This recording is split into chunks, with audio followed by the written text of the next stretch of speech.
Good afternoon, everyone. Welcome to today's Charity Village webinar. We'll wait just a moment for everyone to join the session.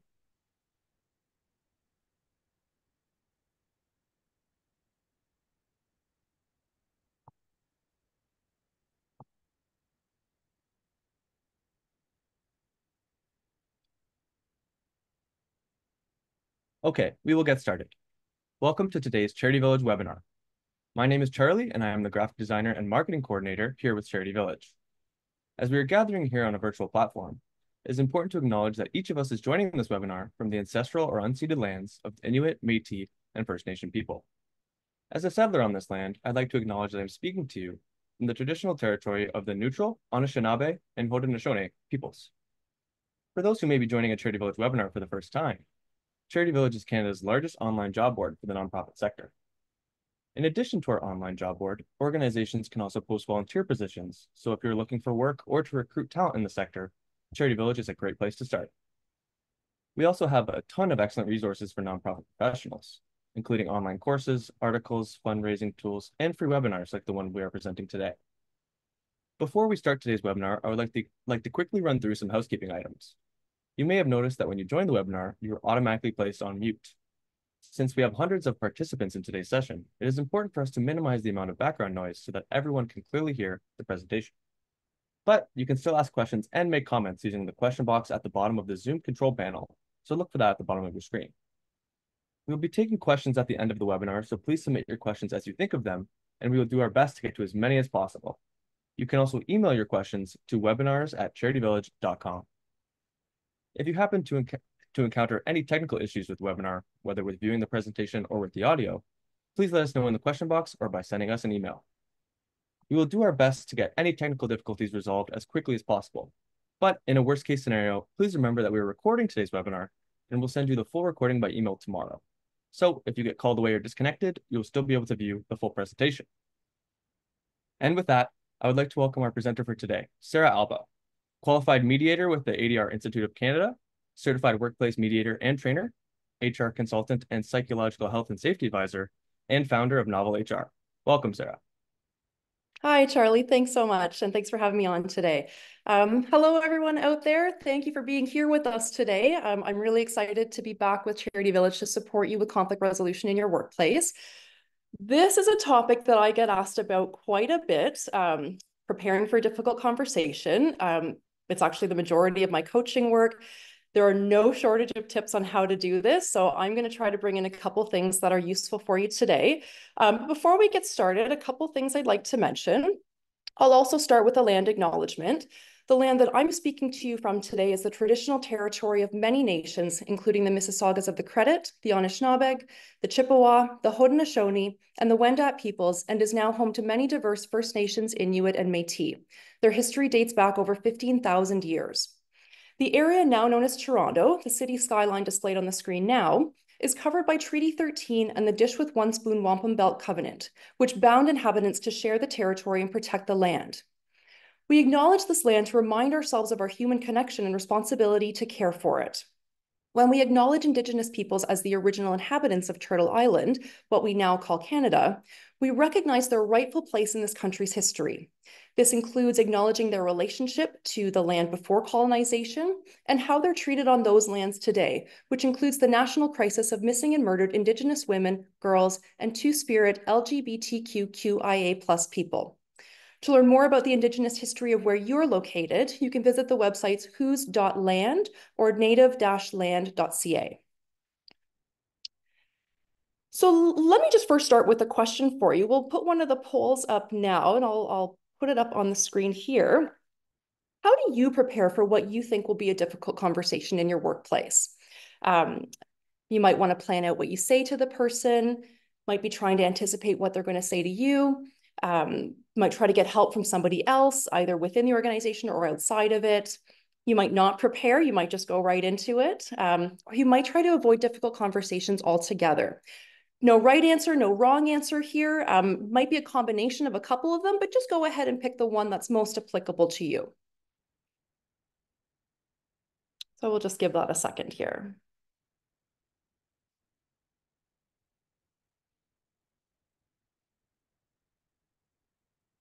Okay, so the results are in, and about 63% of you are planning out what you want to say to the other person.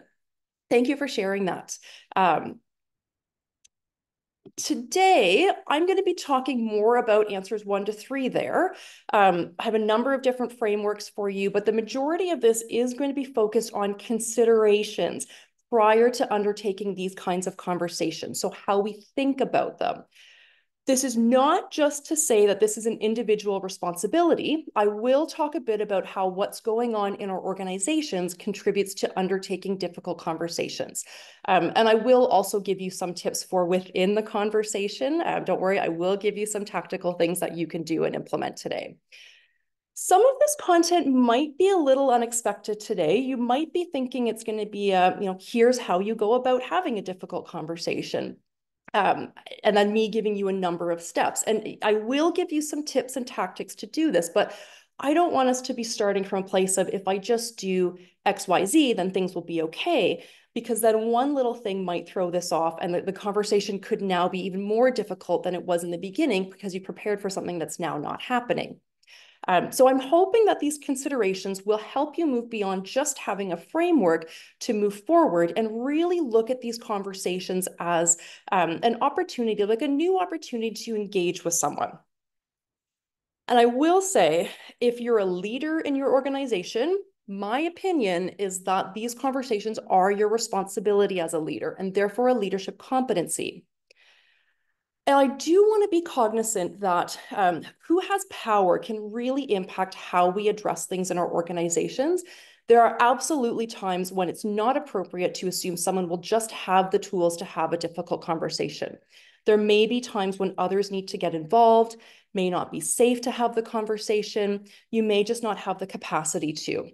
We're going to talk about some of those things as well. As always, take what's useful for you and leave the rest. So throughout this presentation, I'll provide you with a couple resources. Please feel free to ask questions at any time and put them in the Q&A box. I believe Charlie mentioned that already, but just as a reminder, if something's coming up that's related to what we're talking about, he's going to be able to come in right away and ask that question for you. So please feel free to pop those in. We'll try to get to some at the end. But, I've got a couple questions that I can answer that are typically things that I hear that might be relevant for you. And if we don't end up, we only have an hour today. If I don't get to it, please feel free to email me after this as well. I'm happy to have chats about, help you talk through something if that's useful for you. But I do believe it's important that we have these conversations. I've shared this stat a couple times. A recent study with over 1,000 respondents found that 70% of employees avoid difficult conversations with their coworkers, managers, or direct reports. Only a third of managers responded that they believe they can handle conflict well. So there's a big gap in terms of the willingness to do this, and that can show up as lowered productivity, engagement levels, retention, but it's also the stress and associated health damage it can cause for people when they're avoiding conflict in the workplace because things that should be getting dealt with by and within the organization aren't. So what even is a difficult conversation? It's essentially any conversation that we dread having or find unpleasant. It's also the anticipation of it, or once we're in the conversation and our physiology makes it difficult to engage. Just a couple of quick examples here. We might have to give someone feedback and we're expecting changed behavior, might be part of a performance review, could be conflicts or disputes across the organizational hierarchy, like between team members or with managers, might be handling complaints related to workplace harassment, discrimination, or inappropriate behavior, could be announcing organizational changes, restructures, or downsizing, which can lead to concerns and uncertainty among employees, might be addressing personal problems or issues that are affecting an employee's work performance, might be listening to employee complaints, feedback, or grievances about work conditions, management, or colleagues, could be discussing ethical issues, could be establishing or communicating personal boundaries, particularly if we're dealing with invasive or inappropriate behavior, might be addressing misunderstandings, or even stereotypes and biases that can arise in a diverse workplace. Or addressing issues related to employees with challenging personalities, including passive-aggressive behavior, micromanagement, or insubordination. So I'm not going to read these out, but I do hope you can keep in mind that conflict can be constructive and there are benefits to conflict resolution.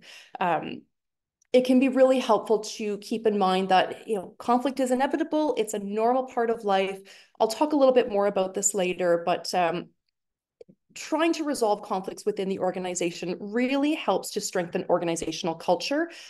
Supporting issues being raised builds trust, and when you think about the time, costs, and stress associated with workplace conflict, it gets a little easier to see where dealing with it can be more of a constructive move. And I know this is easier said than done, but hopefully our time together here today gives you some tools to do that. I'll shift a little bit here and just tell you a little bit more about me. My name is Sarah Albo. My pronouns are she, her. I'm a qualified mediator with the ADR Institute of Canada. I'm a certified workplace mediator and trainer. I work as a conflict coach and a psychological health and safety advisor. I'm also a workplace fairness analyst. You can tell I like taking a lot of courses. I'm always trying to learn, new frameworks and what can I bring to the workplace to support employees there. But what I'm trying to do is help employees and organizations reduce the time, costs, and stress associated with destructive workplace conflicts. And I got into this work because I had been through some pretty nasty workplace conflicts myself. They went on for a long time and did a real number on my physical and mental health. And it took a while to come back from that. Through that process of talking to other people about what I had gone through, friends were also sharing their stories with me as well. And I just remember thinking, there's way too much of this going on in the workplace. So I set out to figure out how to do something about it. My background for many years ago was in mental health. So I started there, got certified in psychological health and safety, which is a workplace focus on supporting the mental health of employees, preventing harm, and responding to incidents as they come up. There's a whole framework around this. In Canada, we have the national standard of health and safety or psychological health and safety. Overall, it sets a really solid foundation for running a business or organization. Charity Village has a number of tools within their website for this as well. There are courses, there are articles, there are other free webinars there. I highly encourage that you check it out. It's really, really helpful and supportive in the workplace.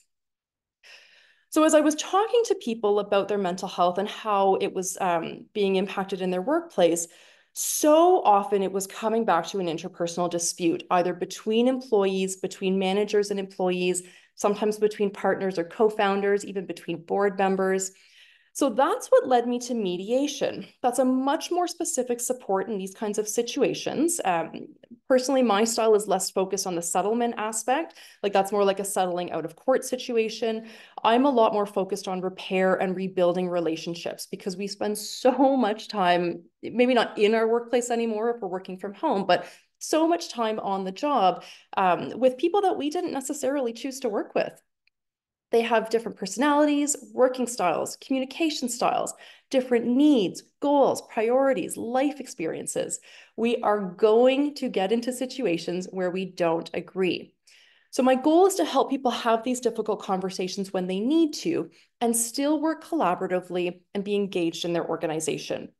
And to move through the pain and stress that may come with these situations, because I've been there and I know how awful it can be and how hard it is to keep showing up through that.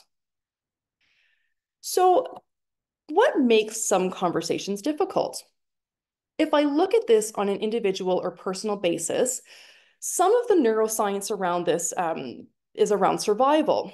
Social interactions were previously critical to our survival, like we were living in groups. So any threat to this is still considered serious by our nervous system. These kinds of conversations, they're also cognitively costly. So they take a lot of effort for our brain, which means our brain is inclined to avoid them. There's also profound differences in what areas of our brain are working when we're in agreement with someone versus being in disagreement with someone. And our brains actually like being in agreement. The brains have to put in a lot more work into disagreeing with someone. When we disagree, our brains are thought to be more active generally. And like this is thought to be because of planning our responses or rebuttals. But when two people agree, their brains actually, like they call it synchronizing, like the same areas are functioning. And this could be partially because we're seeing and hearing the same thing, but partially because we're thinking, feeling, and acting in response to others. So again, this is part of our social structure. When we're arguing, it's typically the amygdala that becomes active. And let me just clarify something here. It's not the fear center, as it's commonly called. Emotions aren't localized to any one area, according to Lisa Feldman Barrett. She's a prominent neuroscientist. She wrote a great book on emotions, by the way. But according to her, the amygdala's job is to coordinate responses to things in your environment, especially things that are critical to survival or that may lead to an emotional response. It's not going to be reactive when you're feeling safe or trusting. So that's one of the things with difficult conversations. They pretty much immediately bring us into that feeling of being more needing to evaluate our environment, lowered feelings of trust and safety, apprehension, and all of these things are, can potentially bring us closer to that stress response system. That's the fight, flight, freeze, fawn. Those four responses, they've also added flop or faint recently. And this is actually regardless of whether or not we're giving or receiving the messages in these conversations. We also have a tendency to see what we expect to see, and our brains are constantly predicting what's going to happen next. This is a survival mechanism that we've evolved with. And the way that it ties in here is that if we're expecting a conversation to be difficult, there's a better chance that it will be. So instead, if we can get to a place of being prepared and being curious about it, we can override this sentiment a little bit better. Lisa Feldman Barrett has a great quote about this as well. Worry is repeating a thought over and over again. You're practicing that thought, and with practice, it gets easier to experience the thought over time. You can practice positive thoughts and emotions instead. Let me just acknowledge that this is simple, but not necessarily easy. So let me ask, I'll ask everyone out there another question. What are you most worried about when it comes to a potentially difficult conversation in the workplace? Is it hurting the other person's feelings? Is it the relationship or situation being worse afterwards? Is it anger or retaliation from the other person? Is it, not knowing what to say or that you might get flustered or emotional? Is it even legal considerations? Might again be a combination of these, but again, pick the one that you feel like most resonates for you.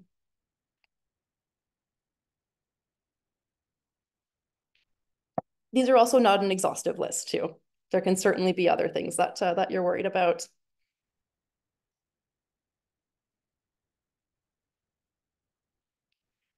So the results didn't come up for me that time.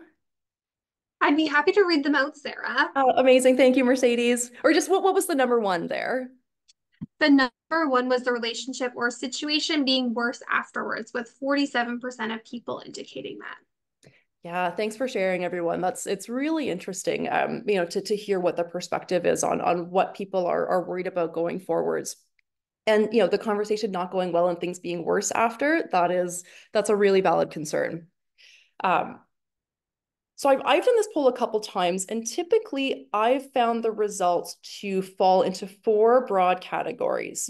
Actually, no, sorry, I'm going to stay back on this one here. The four broad categories that I typically see, it's the fear of ourselves getting hurt, the fear of hurting the other person, the fear of things getting worse, like reprisal or retaliation, and also the fear of nothing changing. Can obviously be a combination of any of these, but they all revolve around fear. So again, our threat response is activated, and when that happens, we're likely to have a hard time coming to a response rather than a reaction. And I will come back to this when we start getting into more of the how-to part.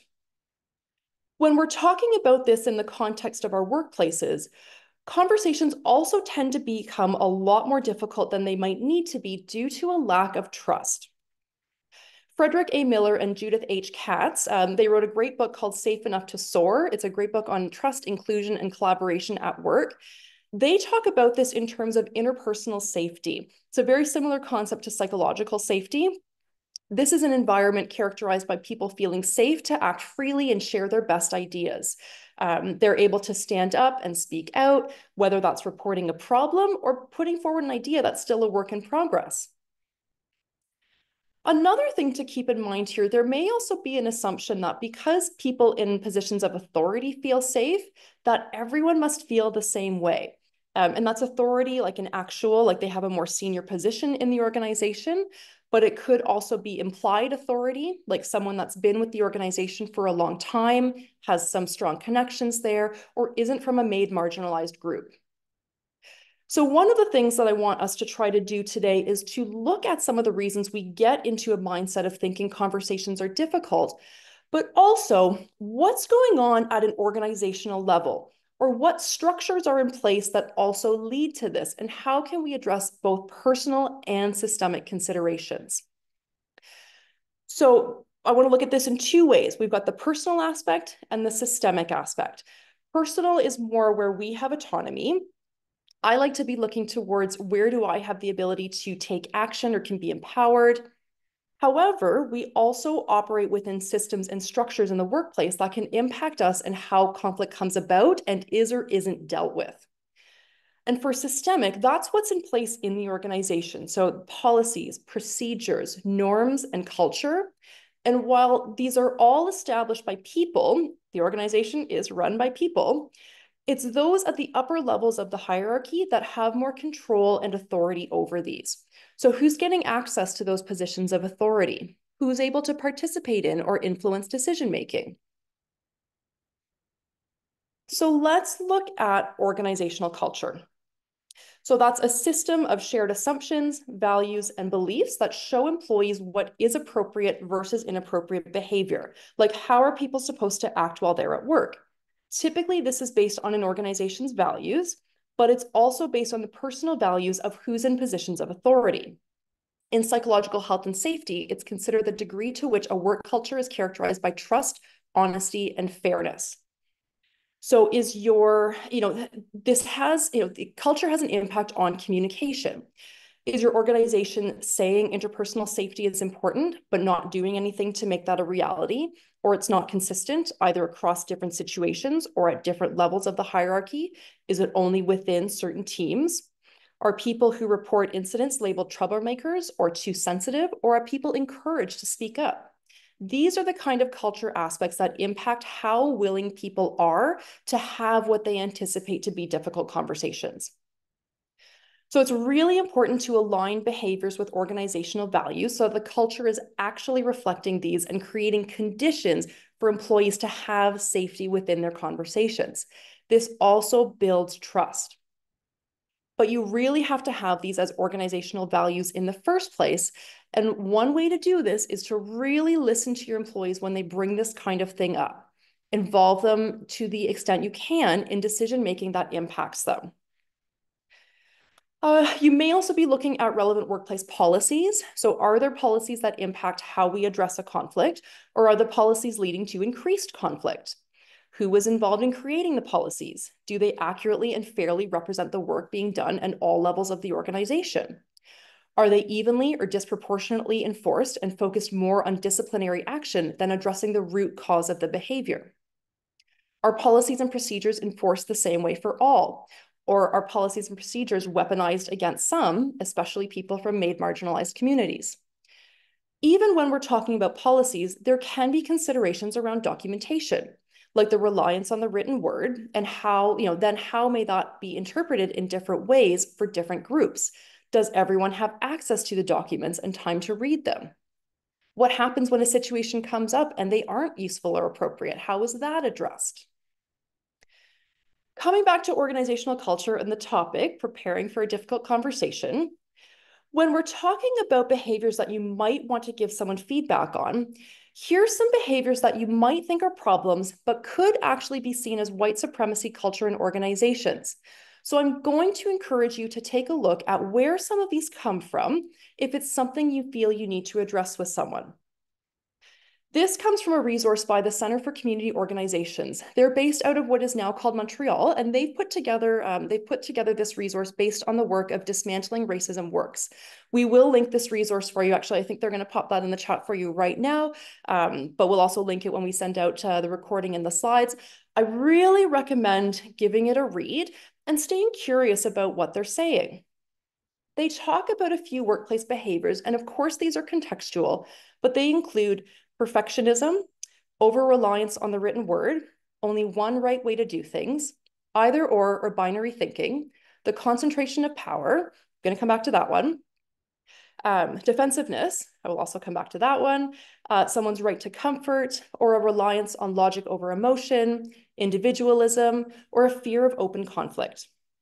There's a number of other ones, and I highly recommend checking out the report, but let me highlight one as something that you might be thinking about talking to someone about, and that's perfectionism, or even calling it professionalism.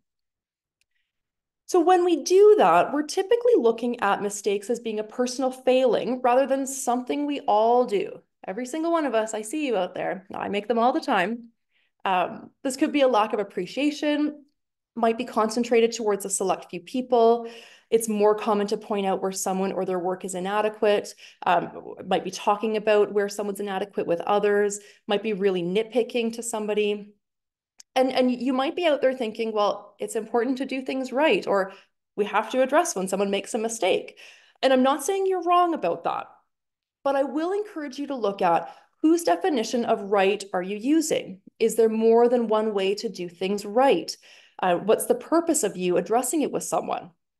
So moving away from perceived inadequacies or someone's failure towards learning and appreciation. This can be really helpful in the workplace and goes a long way to building trust. And of course, there are absolutely times when perfection is important, like a pilot or a brain surgeon. I would like those people to perform their jobs perfectly, but on average, most mistakes in the workplace are not catastrophic and need to be moved away from being a personal failure. Hi, Sarah. Sorry to interrupt. Yes. We just want to, I think we might be behind a few slides. No, One no, or we're two. still on the same slide. No, sorry. Oh, okay. No Thank you. worries then, No, sorry. Charlie. I know sometimes I leave just a picture up so that things aren't too distracting. I try to go between sometimes more pictures, sometimes more words. But thank you for checking. Where was I? Back to the report. They talk about perfectionism being closely linked to a culture of blame, where it relies on guilt, fear, and shame as motivators for work, and that contributes significantly to employee burnout and stress. So all this to say, when you have something you're trying to address with someone in your workplace, I'm going to encourage you to just take a step back and really look at why are you addressing it with them, because this can be one of the ways to shift the conversation to a more constructive place. And I'll bring this back up later on with more of the how-to. I'll talk now about another organizational topic around hierarchies and power imbalances. And just to Charlie's point, there's sometimes I just don't know what to put on the screen for a slide, so, so I leave it as just one. I mentioned this earlier, though, where there is implied and actual power. And I would really encourage you to keep this in mind when you're having what you anticipate to be a difficult conversation. So even between peers, there might be power imbalances, like the length of time somebody's been at the organization, or even if a person is more resourced outside of the workplace. I'm not trying to tell you to throw away hierarchy in your organization, but there are ways to make it so that it's balanced and respectful. So here we go.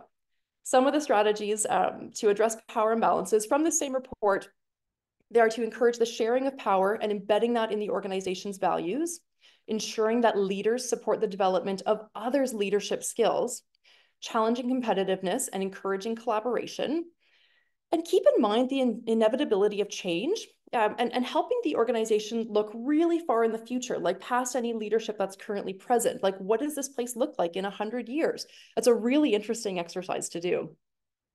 So I am going to move more to personal considerations now, but just to wrap this section up, I really encourage you to try to keep an eye out for organizational considerations. Like if a person is behaving a certain way, what's going on in the organization that might be leading them to that? It's really easy to go right to the person and where they might be at fault, leading us to now I have to have a difficult conversation with them. And if we consider how they may be impacted by what's going on in the organization, we can still have that conversation. But now we're adding a layer of here's how we can, or how can we address this at an organizational level and maybe get to more of the root of the issue. So now let's move to the personal considerations, and I'll start getting more into the how-to. It's coming, I promise. Sometimes when we believe the conversation is going to be difficult, or it actually is when we get to it, we've got reasons for this. Here's 3 from a book called Difficult Conversations, How to Discuss What Matters Most by Sheila Heen, Douglas Stone, and Bruce Patton. I think they've just updated to the 3rd version of this. But the first one is our version of what happened. And so Sheila Heen tells a story about this with her son in the car. She's trying to teach him colors. So she asks what color the light is, the stoplight. She's looking at the red one in front of her. He's in the back seat looking at the green one beside him. So they're both right. But she very quickly went to, something's wrong with him or he's trying to mess with me, which a small child is not, was an interesting first assumption that she made on this. But I love this story because it just shows how easily it is for us to see things differently, even see the same thing differently, and how we can get pretty stuck on our viewpoint and not consider someone else's or go right to attributing fault. This is where we can get really caught up on who's right and who's wrong. The second one is our assumptions or expectations. So speculating about why someone did what they did and then telling them this can be a really quick way to escalate the conflict. It's perfectly natural to think through what someone's motivations may be, and to some extent this can be helpful if we're able to also assume positive intent or keep in mind that there may be many reasons why someone did something and be open to what their reason is for it. In the conversation, it's helpful to remain curious and check it out with them, listening to what they're telling us or asking them about what their motivation was. And here, I'll just encourage you to be cognizant of the kinds of questions you're asking someone. So if you go in with why did you do XYZ? They're likely to get defensive about that, or they might, depending on the level of trust in the relationship. So instead, aiming for how or what questions, like how did you come to that decision? Or what's important to you about that? Or can you say more about what makes this a problem for you? Because then you're demonstrating that you're interested in their answer and the questions don't have a hint of blame in them. Sometimes this is also about our expectations not being met, and then going forward, can we communicate these in a way that's not a demand of the other person? And the last one here, this could be our identity or our values being challenged. Sometimes when we hear something difficult from someone, it's because it threatens our identity or our sense of self. And so basically we feel like we're being attacked. These conversations can be especially painful because they force us to consider possible discrepancies between the way we see ourselves and the way others see us, but it can lead to a lot of defensiveness. The next one I want to show you here is a model called the ladder of inference. This one's by Chris Argyris and Peter Senge, and it's about our thinking process, but also about how we can avoid jumping to conclusions. So it's designed to show, starting at the bottom of the ladder, we've got reality and facts. From there, we experience these selectively based on our beliefs and prior experience. We then interpret what they mean. Then we apply our existing assumptions, sometimes without considering them. Then we draw conclusions based on those interpreted facts and our assumptions. We then develop beliefs based on these conclusions, and then we take actions that seem right because they're based on what we believe. And there's a cycle here where our beliefs continuously impact what we select from reality. This can also involve us ignoring facts or what leads us to jumping to conclusions. So here, keeping in mind that we might be doing this, so might the other person. So we have two people drawing very different conclusions and basing their behavior on this. So what the author suggests is that we take a look at where we are on the ladder when we catch ourselves doing this, analyzing our reasoning through the previous rungs on the ladder, asking what are we thinking and why are we thinking it? This might be what's the story I'm telling myself? We can also check out what levels do we tend to jump and then reset ourselves to work up the levels with new and more information. Slowing this process down and looking at where are we making assumptions or using selective reality. This might help you look at whether or not this is actually a problem behavior that needs to be addressed or if there's something else going on. Can we keep in mind what's the balance between fixing someone else and managing our own reactions? Where do we want to ask someone else to change versus changing our own perceptions? And we can really only know the answer to this once we understand the other person's perspective as well as our own. But it can be very helpful to check this out in relation to assumptions we might be making. I also think it's important that we ask ourselves in organizations, what's a problem behavior anyways? We talked a little bit about this in the section on organizational issues, and I'm going to encourage you to keep this in mind when you're considering addressing a behavior with someone. Is what you want to bring up actually a problem, or is it something that just bothers you and you want it changed? I was listening to this on a podcast the other day by Tammy Lenski. She does a lot of content around conflict resolution. She does some fantastic work. She was talking about gravity problems versus problems we can act on. So gravity problems are things that you can't really do anything about, like gravity. It's always there. We don't even see it, and we currently can't do anything to change it. So these kinds of problems are just reality. If you can't change it, it's a circumstance. However, we can shift them to become actionable problems, or what's the problem we can solve. So if you have a conflict with someone and you're thinking, oh, how can I just get them to see that I'm right? I have done this on more than one occasion. If I frame the problem that way, like they're not listening to me or they're not agreeing with me, I'm setting myself up for a pretty big challenge. And so here, I don't want to be resorting to manipulation, coercion, and I've got to realize this might be a longer, more incremental process, but the person has to want to listen to me.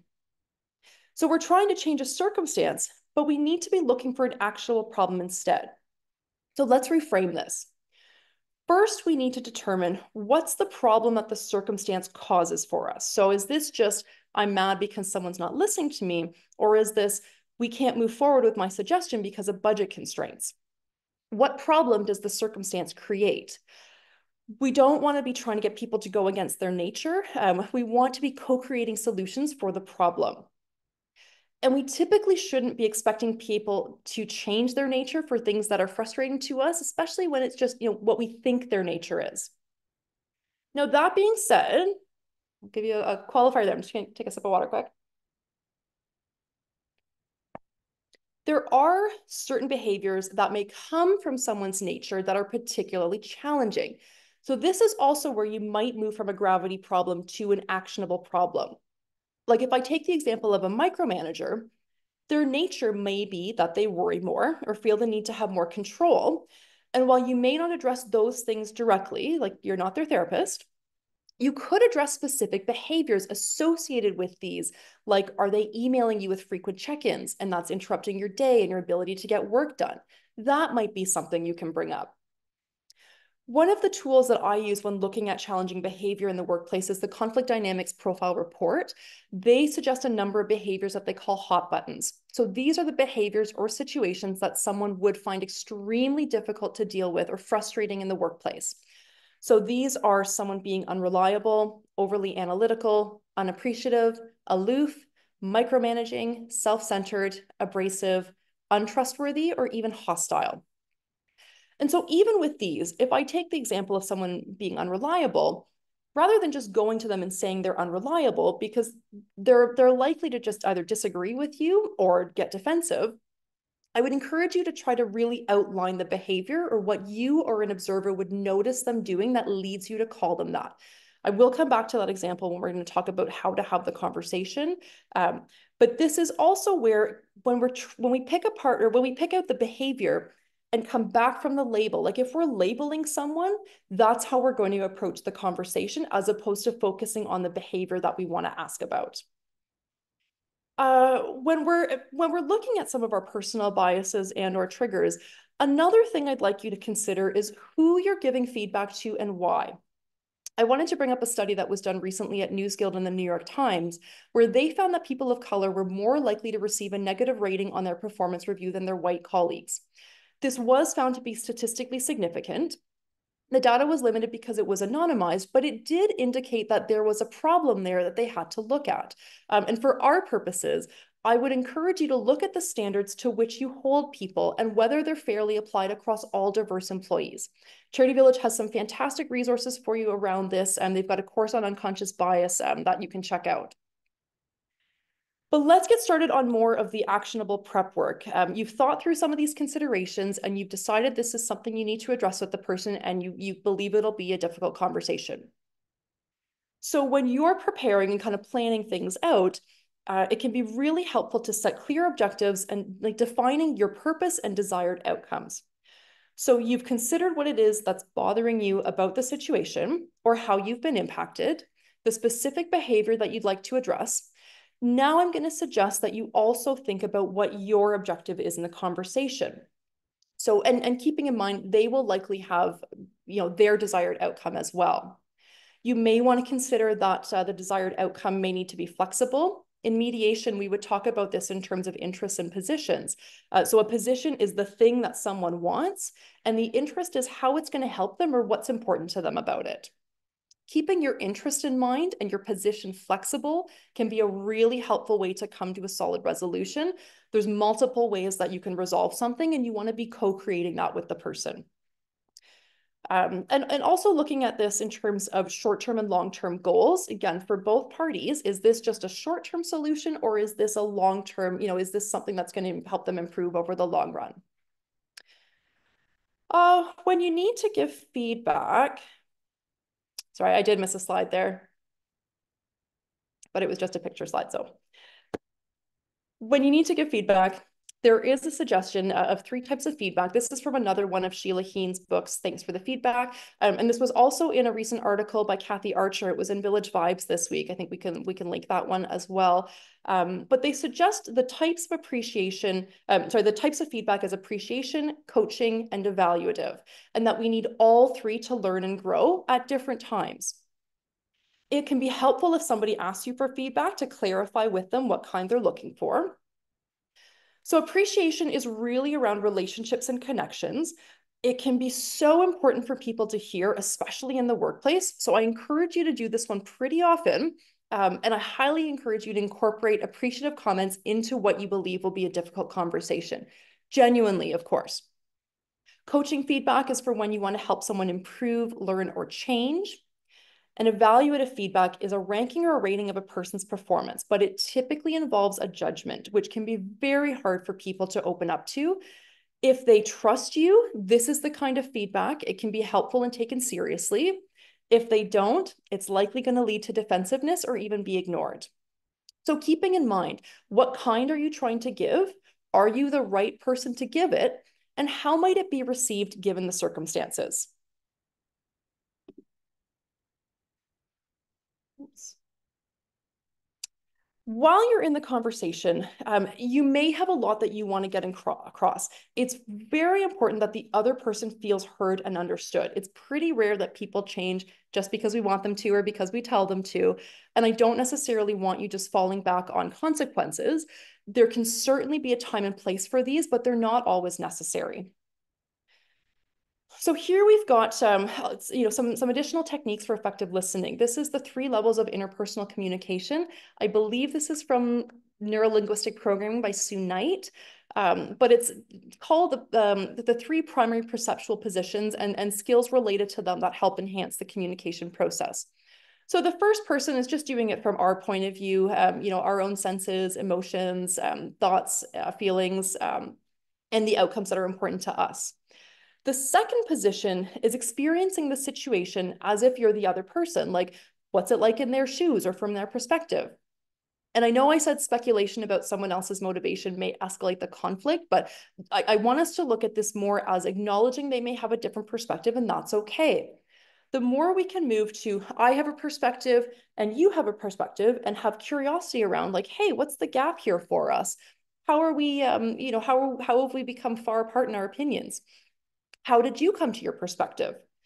This is the place where we can move to more of a constructive conversation rather than just, I know I'm right, and why can't you just see my point of view? I know this can be a hard thing to do and feel frustrating. I have been there. But being right means that the other person has to be wrong, and good luck trying to get there. Again, this comes down to some neuroscience and what's going on in our brain. When we're right, we're getting a hit of dopamine. So we succeed at something, we get validation, especially social recognition. Our brain releases that chemical reward. And so this comes back to the idea of shifting the conversation to us versus the problem rather than me versus you. The third position involves standing back from the situation and looking at it like an observer. I like to use the question of, if I was watching this on TV, what would I see? This can be really helpful because it takes the position that there are multiple valid perspectives, and this is a way of managing the interaction so everyone's needs are met. And it's also a really helpful position to take if you find that you're becoming emotionally activated. So this allows you to take a step back from the conversation and distance yourself a little bit, which might be really helpful if you're starting to find your identity impacted. And this isn't to say that it goes 1, 2, 3 in order and you move to a more progressed level. It's just they're all really helpful to keep in mind and use at different times. There's also the idea of listening as an ally from Frederick A. Miller, which means listening to understand and build on the ideas of others rather than judging them. It's like the, oh, yes, and instead of, yeah, but. So using empathetic communication, that's also very important. Some of these phrases might sound, you might use phrases like, it sounds like, I can see how you came to believe that, it makes sense that, or is there anything else, or what am I missing? You really need to make sure the other person feels heard before they're going to be able to hear your position. And these last two questions, they leave it open for them to share something that you might be missing. If the person has been holding something in for a while, they're likely going to appreciate these kinds of questions. And notice they're very open-ended. And if what the person is saying is surprising you, you can still acknowledge that, but then go back to the first couple sentences so you're demonstrating that you're really hearing them out. Leading with our intention here is also really helpful rather than just our position. Even if we're in a place of asserting our position, because I'm not saying that our position just goes out the window, but using I statements can be very helpful. Basically means you're sharing how you're feeling, and someone can't argue with that. It's your feeling. Just be cognizant here. If you add a qualifier to it, like the reason you feel something, I encourage you to continue with because I rather than because you. Like, don't move to because you did this thing, because that's getting into placing blame again. So this might sound something like, when you roll your eyes when we're in a meeting, I get angry because I feel like I'm being dismissed and disrespected. Notice that's a big difference between then I get angry because you dismissed and disrespected me. With the first version, you're sharing your experience, but still giving the person a chance to share theirs. And I would even follow up with a question like, you know, when you roll your eyes, I imagine that you're frustrated. Is that something that we can talk about, or you know, can you say more about that, or is that accurate? Am I judging that appropriately? Okay, so we've gone over a lot of considerations, just a couple more, but this is more in terms of preparing, like almost more logistics for the meeting. And then I do have something more on pushback and defensiveness in a second, but setting the stage and choosing the right time and place is really important. Do you need privacy? Can you estimate the amount of time that the conversation will take? What day of the week? Like, you may not want to do it on Friday afternoon and leave it for the whole weekend. Or do you want to do it on Friday afternoon so the parties have some space afterwards? Something else that's helpful here is to invite the person to the conversation. Like, you're starting right off the bat with getting consent, which is really important and helps build trust. For some people, you know, it's also helpful for them to be prepared for these situations. Here's a template. I've shared this before about tying the behavior to an organizational outcome, but you're still looking for the person's input towards the resolution. So this might sound like, I've noticed lately that you missed a couple deadlines on the project. I'd like to talk to you about this so we can ensure everything is on track for the client and we're not holding up other departments, and see where I can support you on this or where you might need additional support. Do you have a half hour at 3 p.m. this afternoon so we can work on this together? On the other hand, there are times when you may not want to give someone a heads up. I actually had a conversation with a manager I do some work with, and it was regarding perceptions of their performance. And I knew if I put something on email, it was not going to go well.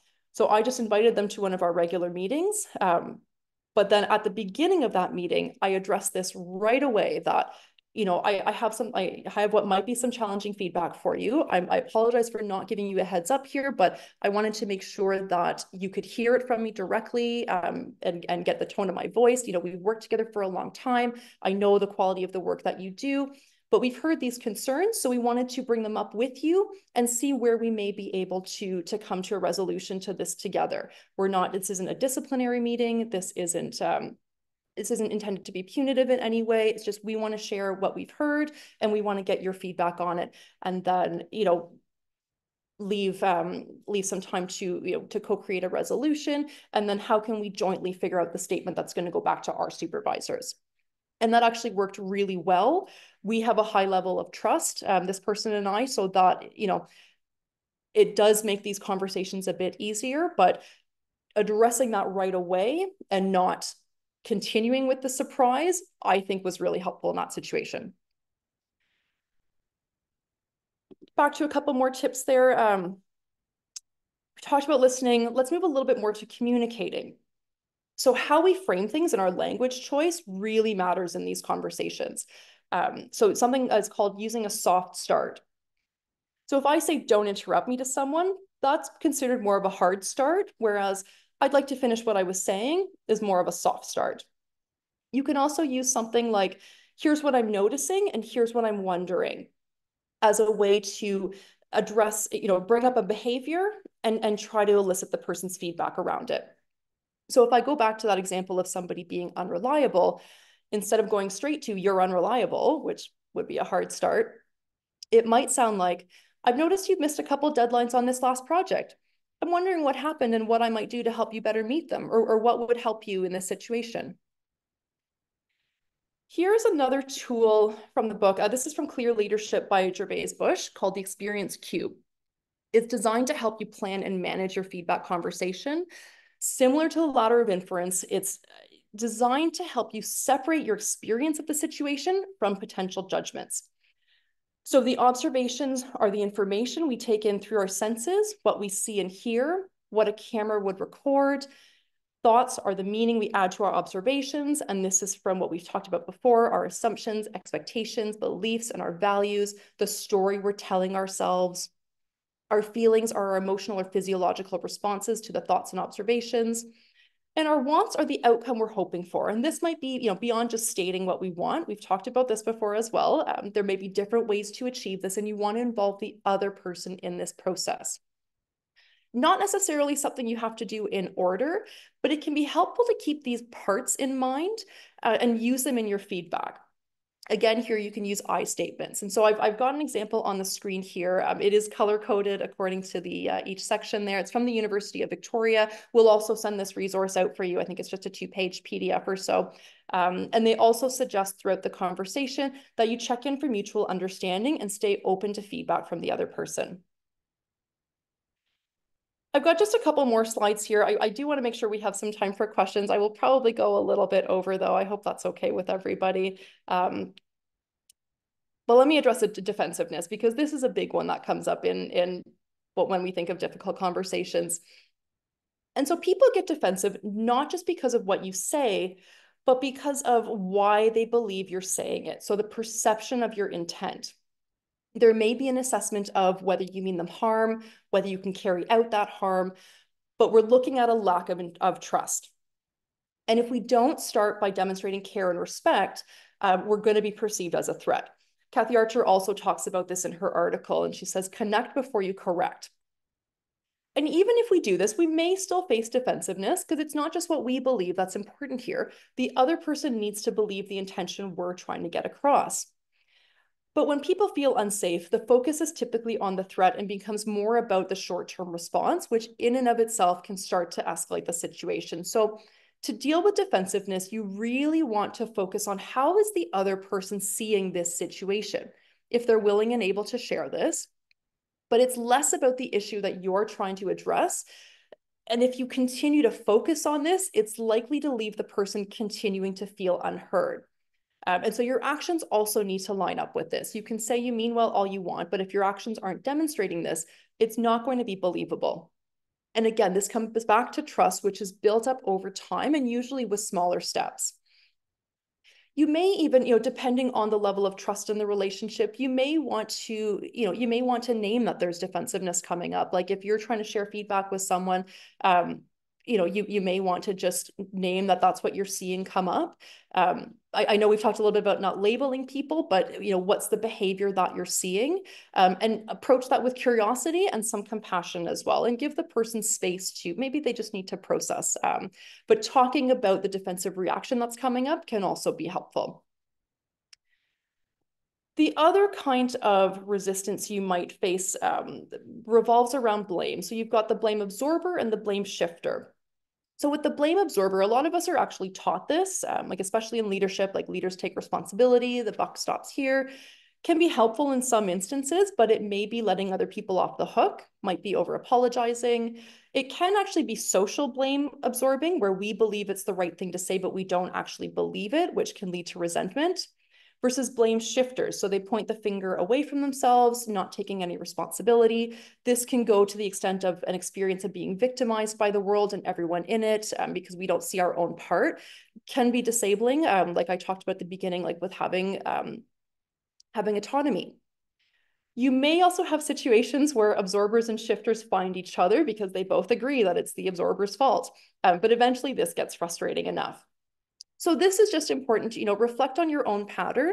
What you see first is likely going to determine your approach. If you're seeing your own part first, keep in mind it's not all you. You may not be fully responsible for fixing everything yourself or being the hero. What does the other person need to contribute? And vice versa, if you're saying it's all the other person, remember they have something to say about you as well. So consider what your contribution is or could be. I am going to skip this slide here on the trauma triangle. Oh, sorry, I already skipped it. Or I may have taken it out already. My apologies. I was going to talk a little bit about the drama triangle and the roles that we play, but I think there's quite a bit of content out there on that, so I'm gonna leave that. So, having the conversation. By now, we've talked about this is a necessary conversation that needs to happen. And we've thought through a lot of the considerations already. So hopefully this is a little bit less intimidating for you.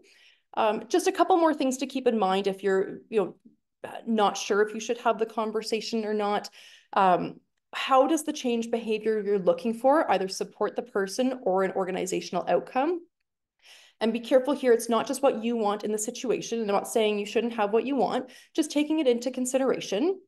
You can look at someone's job description, like, is this something that's actually their responsibility? Is it safe to have the conversation? Do you need to look at another avenue, like involving someone else, having a third party, or even a different mechanism, like an investigation? Another idea I've heard that is if something comes up 3 times, you may want to consider addressing it. And this is really just to suggest that you've seen it a couple times, so you're seeing a bit of a pattern. It's not just a one-off thing that you're addressing immediately. You're seeing a pattern, but you don't want it to go on for a long time that it becomes something that is, the person may think is acceptable.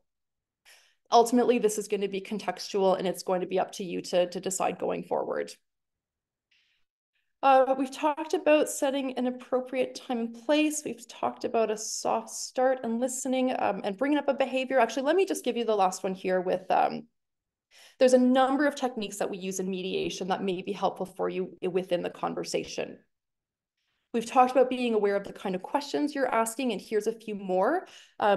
Just to keep in mind, these are a little bit easier to do when you have more information from the person. So the inferences you're making based on what they've told you or what you know previously from them, like the information has already come out. It can be really helpful to get plain descriptions. So taking out inflammatory words like always or never or judgments, and just naming the emotion you're recognizing the dramatic words imply. Like, for example, I'll use a personal one here. Sarah is always careless and breaks things, which is true. I do that sometimes. But you could restate that as, you're frustrated that Sarah's broken some things that you care about and you'd like her to be more careful in the future. So here I'm just restating a fact and a need. You could also flip a current negative into a positive wish for the future. What someone doesn't like now might suggest what they want in the future. So if somebody was complaining about rudeness in meetings, you could respond with, it sounds like you'd like to have more courteous and business-focused meetings. It might either be broadening someone's interest if it's narrow or narrowing it if it's broad. So an example might be of a narrow one. Say a person needs expense reports by 1 p.m. Friday before processing payroll. And if we look at what's important about that to the person, it might change to, they want a system for expense reports that doesn't require them to chase people down.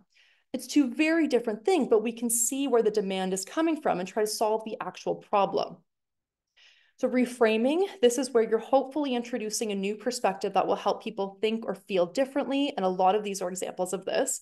But it's also moving towards a description what someone does rather than what the situation is. We talked about this earlier with circumstances. Using metaphors can be really helpful. Like if somebody says a situation is a mess, well, what needs cleaning up? That could be a follow-up question. We also want to check out mind reading. I was working with a client a couple of years ago that thought that somebody in the organization really didn't like them. And, once we kind of, we asked some questions to see where they came to this evaluation, they were able to see that it was a story that they were telling themselves. And the last one here, sharing information. The more available information that everyone has that's the same, the better we're able to have a constructive conversation because we're working with the same data. And so all of these help move the conversation towards being forward focused and set us up to be able to start doing some collaborative problem solving. And so when it comes to brainstorming solutions in mediation, we like to add parameters of no criticism, no commitment. So when someone suggests something, we know we don't have to commit to it right away, and we don't try to put it down or figure out why it won't work. We'll move to evaluating options later. We might want to be asking how to improve the situation together, like how can we improve this, or what can we do to make this better? Again, it's us versus the problem, not me versus you. And then the last one here, just after the conversation, do you need to generate an agreement or next steps? What are the follow-up actions that you may need to take? Are there time frames that are involved? Who else needs to be involved in this or aware? When are we checking back on this? What support does the person need? You may be documenting the agreement. And I know we talked earlier about reliance on the written word, but this can be really important, especially after an emotionally charged conversation, or if you need to keep an eye on something going forward. I will encourage you to co-create it where appropriate. I try to do this in mediations where I'll draft something with the parties in front of them and ask for feedback as we go. This may look like a formal document, but then be clear with the person about where it's going, who will see it or who has access to it, or how long it might be there for. I have this picture of file folders on the screen for a reason. Employees may be concerned it's going to be in their file forever, something that stays with them and might be career limiting. And so it might even just be an email following up with the person. But the idea here is that, say, 3 months from now or however long, what did we want to accomplish today and what do we want to make sure we're following up on? So I know I gave you a lot today. I appreciate this might be a little overwhelming, especially when I tell you to keep 90 things in mind before you go into what is already a challenging situation for you. But the other approach that I advocate for is using a mediator. I know we didn't talk about that as much today, but this is where you have a third party facilitating the conversation. They're not making any decisions for you or telling you what to do. It's a completely voluntary process where the parties get to co-create their desired outcome. I don't use the term neutral. I prefer the term omnipartial. That comes from one of my mentors, and it means that we're on both parties' sides instead of on neither. But I do want to normalize that it doesn't have to be a legal situation to warrant a mediator. There's a lot of us out there that use this as a tool to facilitate conversations. And just having that third person there that's not a part of the organization can also help to bring some safety to the conversations. So quick recap here. We've talked a lot about different aspects you might want to take into consideration before approaching what you believe will be a difficult conversation, both personal and at the organizational level. What can you do to make these conversations and how to make them more constructive, and how to handle some of the issues that might come up when you do. One more quick tip I will give you is to try to do some of this prep work before trying to figure out why the conversation's difficult for you. If you start there, it might make it more difficult because then you're convincing yourself that it's difficult. So working through the specific behavior you want to address and staying curious can help you to override that. And be kind to yourselves while you're dealing with these kinds of conversations. There's a tendency to be really critical of ourselves in conflict. And I always like to remind people that we're not born with conflict resolution skills specifically, and we don't always learn them as we go. But we are born with curiosity, the ability to learn, listening skills, and kindness. So I'm going to encourage you to try to rely on those. So I will end there. I apologize for going over time. We can still do some questions. Thank you so much for your time today. I know it's value. I really appreciate you being here with me, and I hope that this was helpful for you. Charlie and I talked about this earlier. I thought I was going to have a little bit more time. I have two questions that I can preemptively answer because they typically come up. And that's like how you would do this as an employee wanting to talk to a manager. So going up the hierarchy. I know we talked more about going down the hierarchy today. And the other one is just, what do you do if the other person won't engage with you there? But Charlie, let me check in with you and just see, was there anything that came up in the chat that you think is a helpful thing for us to address today, or did some of the questions revolve around those? There was definitely one around that. So if you want to touch on that, feel free. Which one was that? Up the hierarchy or not? Yes. Perfect. Okay, so I will do that after some water. Give me a second here. So a lot of this, so the question I get asked quite a bit is, what do you do? Like, how do you have a difficult conversation if you're an employee and you want to talk, you're going up the hierarchy to your manager? Because let's be honest, that can be a bit more of a precarious position. You may be concerned about your job security in that sense. So a lot of this information will still hold if you have a trusting relationship. If there isn't, this is where things get a little bit more difficult. So, check in with yourself a little bit more around safety and how vulnerable you can be in the conversation. Documentation can be really helpful here. And I mean by that, having your own record of incidents or behavior, if that's what you want to talk to them about.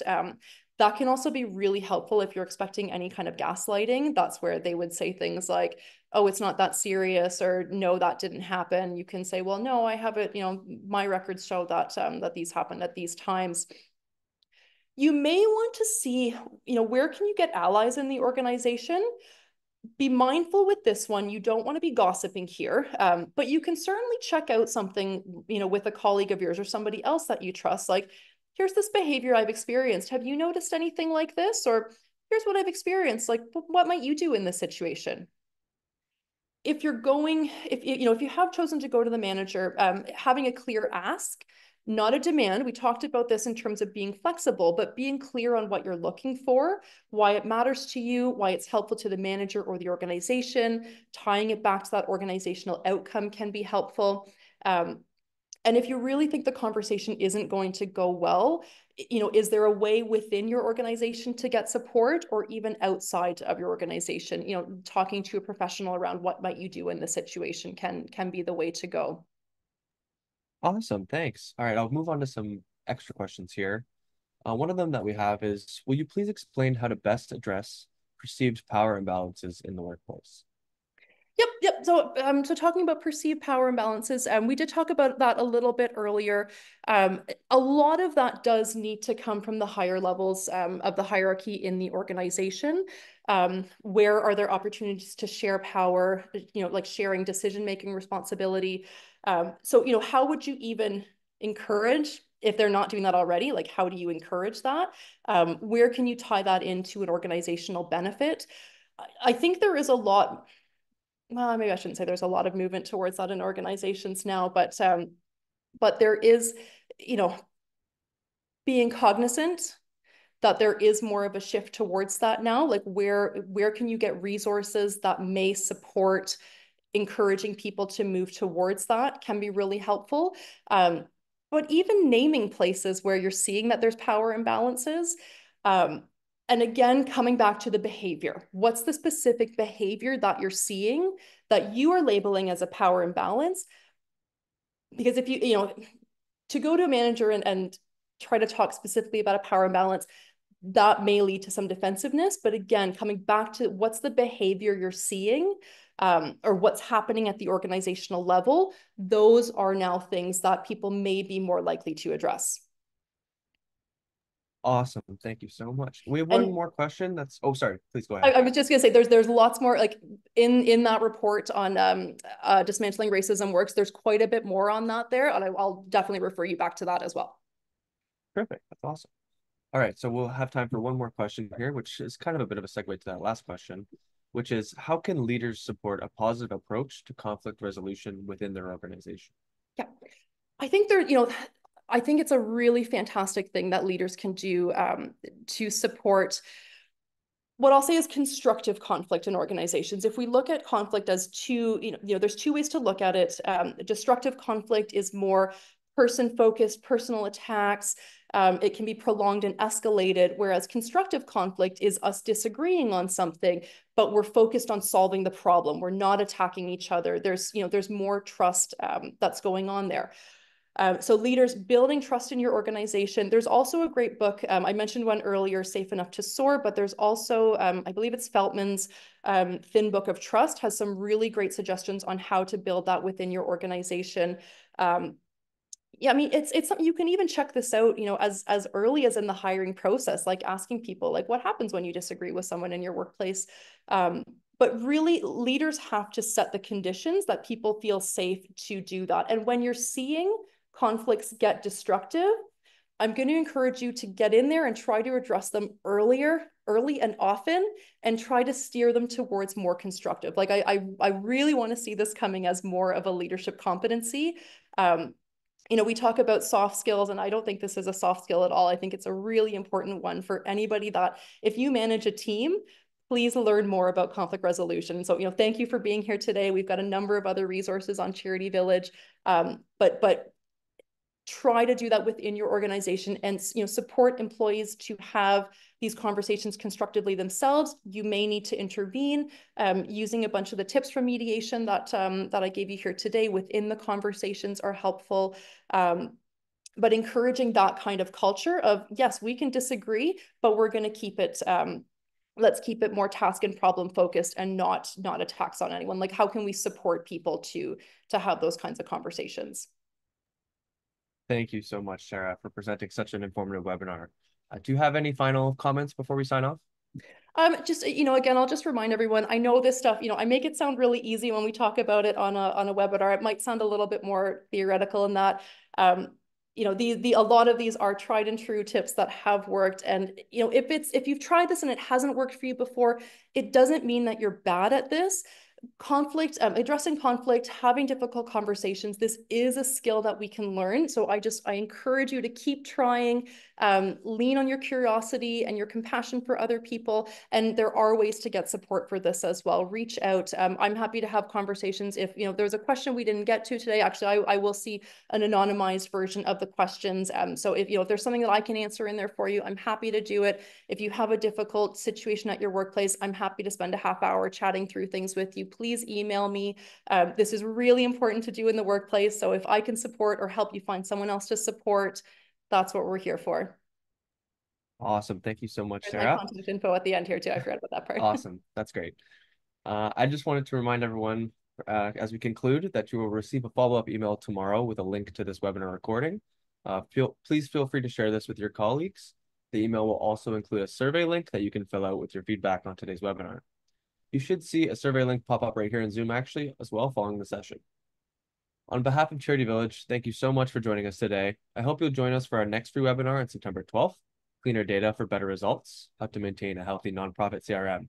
You can find more information on this and all of our upcoming webinars at charityvillage.com/webinars. Alternatively, please feel free to sign up for our newsletter to make sure you don't miss the next webinar hosted by Charity Village. Thanks again, everyone, for joining us. I hope you have a great rest of your day.